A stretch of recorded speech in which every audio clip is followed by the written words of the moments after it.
Ұзақ уақыттан бері ревматоидты артритпен, ревматизммен ауырып жүрген науқастар келіп жатыр, және көбісі әлемдік протоколдағы дәрілерді ішуден әбден шаршаған, немесе жанама әсерлерінен әбден қиналып кеткен. Сондықтан альтернатив іздеп, шығыс медицинасының жаңағы шөп дәрілеріне көшіп, тағы да альтернативті емдерді алуға жүгінуде. Бірақ ол нәрселер дәлелденбегендіктен ауруларын ары қарай асқындыруда. Соларды зерттей келе қарасақ, мысалы, не ішіп жүрген, қандай шөп ішіп жүргенін де білмейді, құрамын білмейді.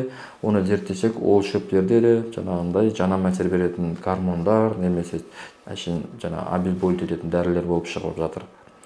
Сондықтан дұрыс дәрігерге барып, дұрыс дозада тағайындалатын дәрілерді қабылдап, әр 3-6 ай сайын дәрігердің бақылауында болып, толық комплексті ем алсаңыздар жақсы нәтиже болады. Қате ем ол ревматоидты артритті асқындырып, буындарды тез деформациялайды.